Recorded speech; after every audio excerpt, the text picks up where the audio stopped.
Emily's a brave girl. She could fend for herself and didn't need to be the damsel in distress. She's funny, smart, bubbly, and cheerful. Her smile lit up a room.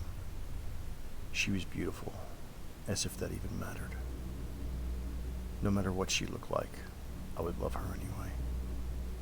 I love Emily, in case you didn't notice. What was not to love about her? Pretty, smart, cheerful. It was all I would ever want. She had these quirks too. She said she hated them, but I thought they were cute. Sometimes she'd make this little squeak type of noise when she was surprised. Other times, if she was caught off guard, her eyes would widen and she'd be 10 times as more beautiful as before. It was adorable. She looked so innocent like that. She had 2 solid best friends, but she wasn't afraid to make new ones.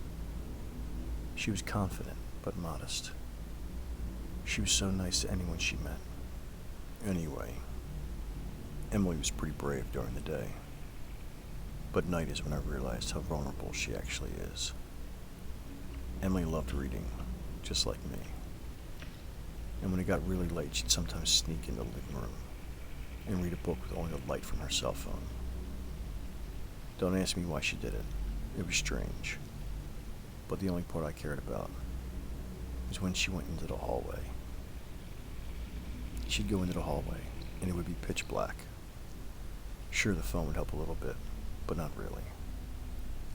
At that weird time of night, I bet so many monsters must have run through Emily's head, grabbing her and dragging her away from her family forever.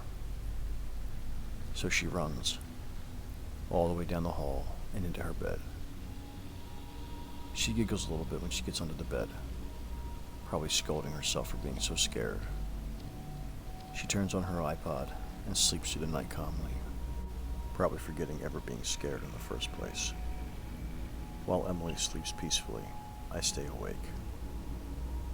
Emily thinks monsters would attack her in plain sight, but she's wrong. Emily thinks it's her imagination, but she's wrong again. When she falls asleep, I carefully climb over her and lay down beside her. She doesn't stir when I turn on my side to stare at her. I wonder, at these times, what would it be like to grow old with Emily? I stare at her for what seems like forever. And then I lean in closer.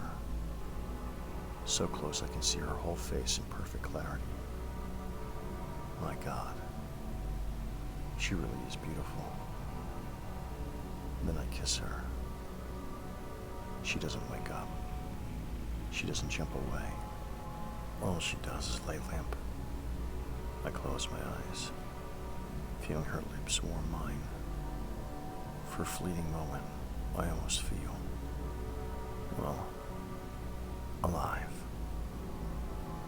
But it's only for a moment. And when I open my eyes and back away, my heart sinks. I'll never know what it is to sit with Emily in the summer, holding her soft hand. Her scent lingers on my fingertips, but only for a brief second. It never lasts long enough. It never will.